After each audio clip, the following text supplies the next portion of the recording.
अव बसल्या माणसाने कायले तरी उभं करता. आता मी पोया लाटू का उभी राहू तुमचं बिन काही समजत नाही. अव तुले निवडणुकीत उभी राह म्हणतो. मग काय राहिली बाई मी उभी अन निवडून आली. तुम्हाला सांगू का त्या गावाला मै अशी वरात काढली. अव ते मी राहू मले तर बाई पूर्ण लाल पिवळं करून टाकलं होतं. अव त्या गुलालानं काय बाई आमच्या इथचा मेंबर तर भल्ला जसत होता जसं काही तोच सरपंच बनला. कसं बाई कोणत्या पदावर असली की नवऱ्याला वाटतंय आपणच आहे.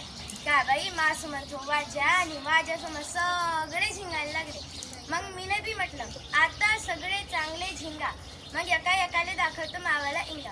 आता बाई त्याच दिवसची गोष्ट चपरासी मग घरी आला आणि मला म्हणते कसं सरपंच बाई ओ सरपंच बाई ग्रामपंचायतीमध्ये बीडीओ साहेब आलाय तर सरपंचाला बोलवते.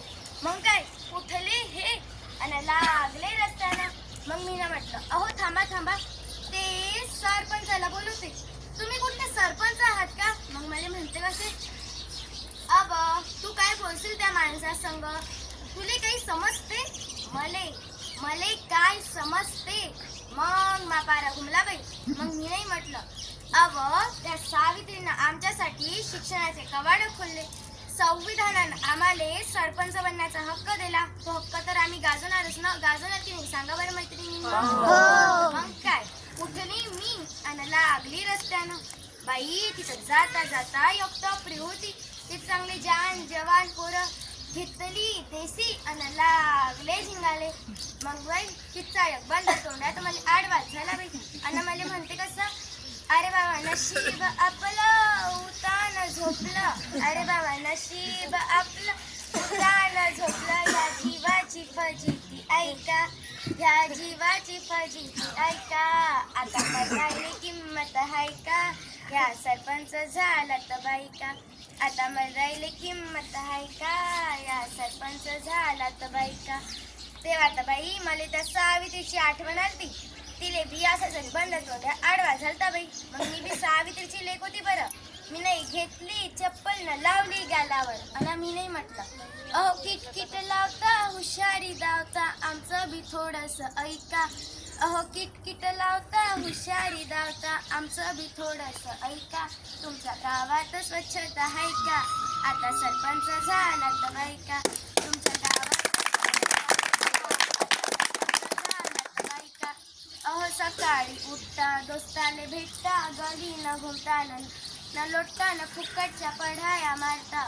तुमची गावात इज्जत आहे का अहो तुमची गावात इज्जत आहे का. आता सरपंच झाला तर बाई का आता सरपंच झाला तर बाई का. मग बाई अळान पण तरी किती मासेदारीच्या पोराले आला होता बाई तर. मग गेली बाई मी तिच्या घरी. तिच्या घरचा तो ध्यान पाहून तर मी दचकूनच गेली. काय तो अंगारा आणि काय थे देवी आणि म्हणते कशी निंबाच्या झाडाखाली घर निंबाच्या झाडाखाली घर आणि कावळे हाते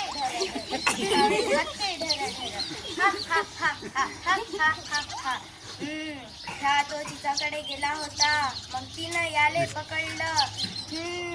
आता बोल देवीची ओटी भरशील बोल देवीले नमस्कारशील बोल हा हा हा हा हा हा हा हा. मग बाई इकडे यायचा धिंगाणा सुरून तिकडे ते पोरगा लागलं पेंगाले. मग बाई मी ना बोलवलं डॉक्टर साहेबाले पाहता ती देवी अशी का पळाली का तिले तर वाट नाही सुधारली. डॉक्टर साहेब म्हणे ह्या पोराले झालाय मलेरिया. मग मलेरिया होणार कसं नाही सांगा बरं. घराच्या भोवता नुसती पाण्याची डबकी आणि त्यावरती मच्छर. अवघ्या घराच्या भोवता नाही हो तर अख्ख्या गावात नुसती अस्वच्छता. मग सांगा एखाद्या मुलालाच त्रास आहे का नाही. त्या एका गावामुळे अख्ख्या पुऱ्या गावाच्या नागरिकांनाच त्रास आहे. तर त्या बिमारीचा इलाज करण्यासाठी फक्त एकच उपाय आहे. प्लास्टिक पिशवी हटवूया पृथ्वीला वनराईने नटवूया. धन्यवाद.